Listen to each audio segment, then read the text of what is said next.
Hey, what's up, YouTube, and welcome back to the Barlow Zone, home of the one and only Demon Hunter King Kaido sent to Starfleet Academy. How's everybody doing today? I hope y'all are having a good one. Um, I'd like to say I really hope that the work I've been putting into my editing's been showing for you guys. I'm hoping the videos are a little more entertaining for you guys to watch and or listen to. Uh, but beyond that, I got a kind of a personal one I wanted to talk about today because now that I'm getting back into my Star Trek fanaticism, right? I'm paying attention to Starfleet Academy. I love that show once again. Uh, as I mentioned, all these the last three videos were all recorded at once, so I'm really curious what you guys think of my thoughts from the episode 2 through 6 video that should be uploaded by now. God, I hope I didn't do these out of order. But anyway, the reason I bring that up is I've mentioned a couple of times now that, things like I don't accept Star Trek Voyager or Captain Janeway is my least favorite captain. She doesn't even get put on the list of consideration for best Star Trek captain ever, right? And I wanted to take a little bit of time to kind of unpack this for you guys. Try to help you understand what I mean when I say that I do not accept Captain Janeway. And I would like to start it out by saying I have nothing against Kate Mulgrew. The name is really familiar. I feel like I recognize her from something else. I can't think of it off the top. Um, the issues I have don't come down to acting ability, actor that was cast in the role. It's a writing issue. I understand that. But, at the end of the day, it was still Janeway who did the thing. Now, I don't want to spend a lot of time talking about, negativity or hatred or anger or frustration, anything like that, right? So even though the video is about trying to explain why I feel the way I do about this character, how I would like to frame it is I want to take a chance to talk about the one character archetype that always seems to appeal to me. Now, you know, no character is perfect just based on the character archetype that they're tied to, right? There have been examples of misfires in my eyes. I'm not just automatically a fan of this type of character.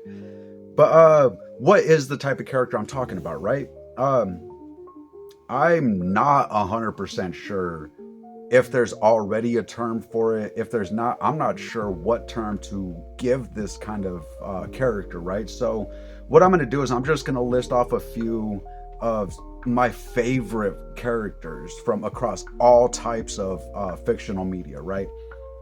Uh, and Worf is on here. I don't really think he fits with the overall, but maybe I added him in there just in case he can help us shape what this term for this archetype is.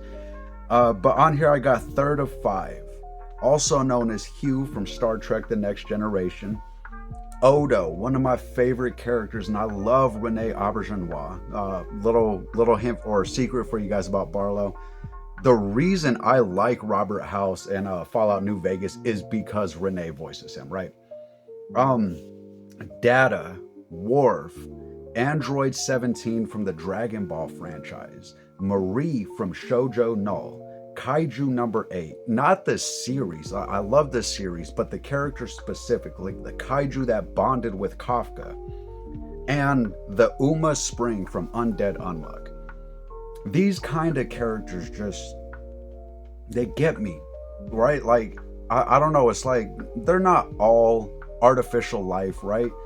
I mean, Odo, yeah, the changelings weren't artificial. Odo, Worf, the Kaiju, and the, I don't know, you could kind of argue the Uma aren't necessarily artificial. I mean, broadly speaking, everything's artificially created, right? I'm not going to get into anything beyond that, but it could be argued everything in existence is an artificial creation. But these types of beings that were created by another form of sentient life, right?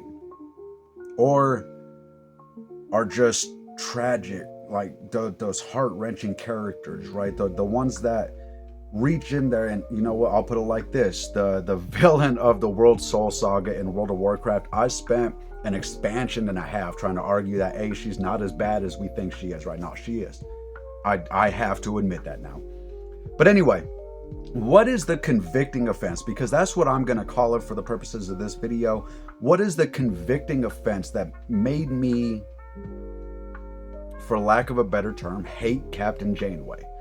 Because, you know, I do personally firmly believe that with any character, or you know what, not even character, even with humans and people you meet in your day-to-day life, there's always one moment that more drastically shapes how you think and feel about that individual than anything else that happens, right? It might be a first impression. It might be a second impression, or a first, second chance, something like that, right? But there's always a single moment you can think back to about anybody where you realize, okay, this is why I feel this way about somebody, right? Not always a convicting offense. Convicting offense definitely, you know, insinuates and alludes to negative feelings, right? So, you know, somebody that you feel positively about, it wouldn't be convicting offense. For the purposes of this, though, that offense is the killing of the Borg Queen.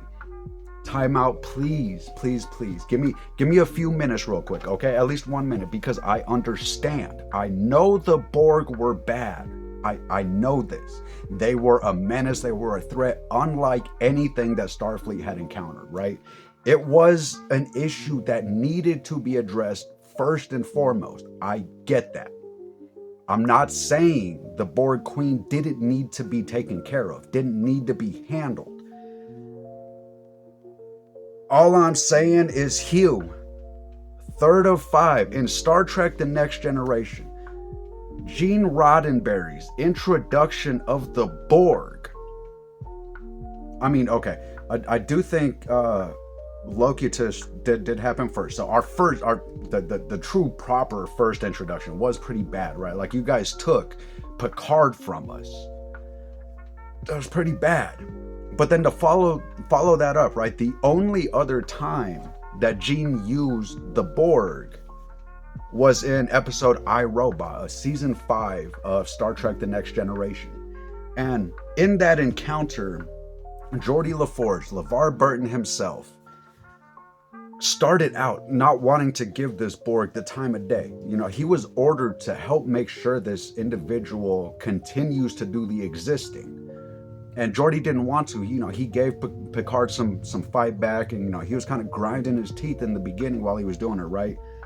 But then, you know, we found out that we were able to isolate 3rd of 5 from the hive mind without him dying.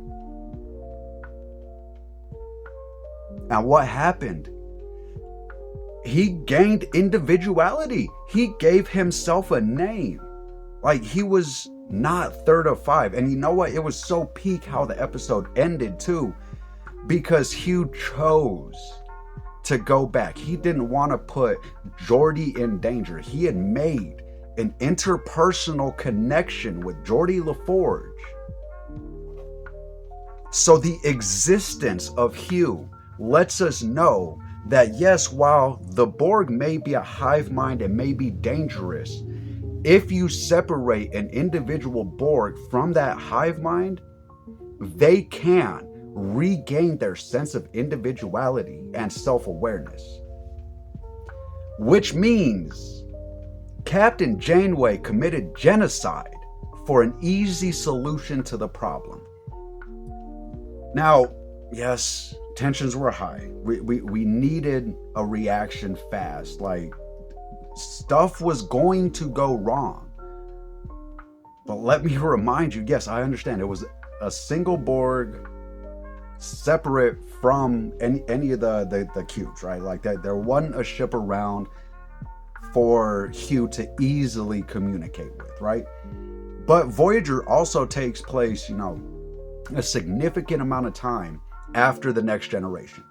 Starfleet should have been aware of the Borg's existence and this option that we could have to help save these people, because we did end up realizing this hive mind destroyed many civilizations to create the the empire, the powerhouse that they were, right? They destroyed and absorbed the best of many civilizations. Again, I'm not saying they weren't a menace. I'm not saying they weren't bad. I'm not saying the Borg were good. I'm just saying that Hugh showed us that the Borg could be saved. The Borg could have that self or that sense of identity restored to them. And that's why I wanted to start out by pointing out that, as far as the acting, as far as playing her role, Kate Mulgrew did amazing. The writing is what let her down. I do want to make that clear. I don't hate Captain Janeway for anything other than the terrible writing that put her into a spot where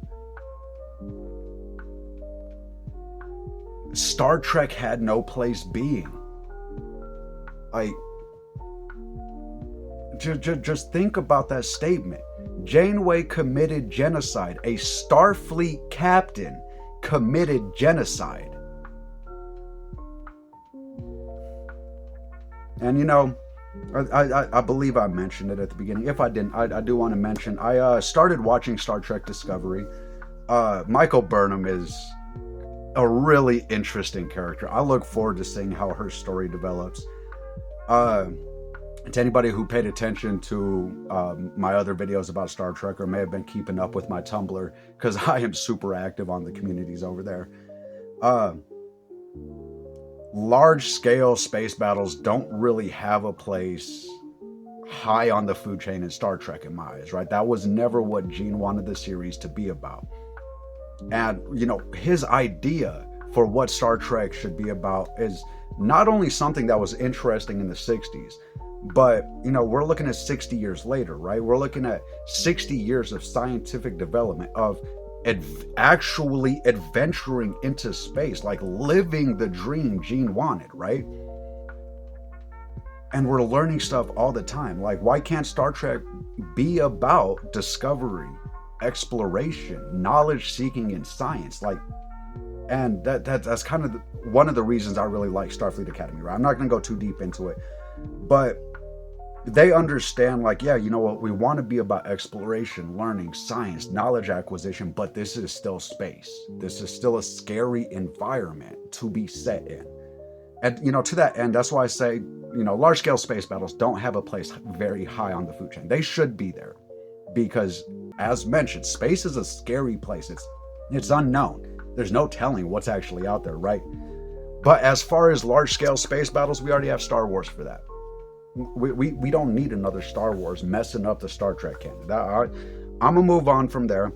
But yeah, I'd really like to know, is there a term for that kind of character that I mentioned that I don't know about? If not, hey, let's come up for a term for this kind of tragic, sometimes artificially created, sometimes just beaten and bloody to the point of inconsequentialness, the type of character that has to fight for the right to be allowed to live and exist. I'm sure there's already a term for him out there. Writing's been around for as long as humans have, damn near. There's got to be a term out there. If you guys are aware of what that term is, please do let me know in the comments. This one won't be a very long video. As I said, this is much more personal Barlow lore. Not Barlow. Barlow lore, right? Into the type of character that I like to see in the shows that I like, right? And how that type of character can have an effect on other characters in that franchise on me, right? Make sure I don't have any other notes. Oh yeah, I guess, I don't know. I don't know for certain that Hugh lived for very long after the Next Generation, right? There's no real telling what happened to him when he went back to the Borg. But we also don't know he died. We also don't know he stopped doing the existing. So, to my mind, Captain Janeway killed Hugh. took that character that as a child started teaching me that anything capable of self-awareness and intelligent thought deserves the right to live for itself, right? Like, deserves the right to make the decisions that best, amplify their own life. And Captain Janeway killed that character. Again, it's the writing. It's just terrible writing after the creator was gone, and there were no checks and balances anymore to make sure stuff was staying on track. I understand that. I harbor no ill will towards Kate Mulgrew. If you ever see Barlow in a discussion about Star Trek captains, maybe this will help you understand a little bit why I'm saying, yeah, y'all shouldn't be considering Captain Janeway. But that's just Barlow. I'm not here to try and gatekeep or gaslight anybody into feeling the way I do. I'd love to know how you guys feel about Captain Janeway. Is she one of the captains that you love and prefer? Is Voyager one of the series that really got you hooked and dedicated to the Star Trek fan club, right? So yeah, let me know how badly do my thoughts kind of upset you. Did I say anything about your captain that rubbed you the wrong way? If I did, sorry, not sorry. It's how I feel. You're allowed to feel how you feel about it all. This is just my attempt to kind of shed some light on my history with the franchise, right? My love for Star Trek, and yeah, just hopes that we're going to get back to what Star Trek is. As always, though, friends, I'd love to know what you guys think. You can let me know in the comments. If a YouTube comment isn't enough, feel free to reach out on my socials, X or Tumblr. If the Discord is still around, that'll be linked in the comments. If I've found a replacement for Discord by the time this video gets posted, that'll be linked in the comments, as well as in a post prior to this one being uploaded. I doubt that's going to happen that quick. But hey, just in case. As always, though, friends, I hope you guys are having an amazing day. Much love.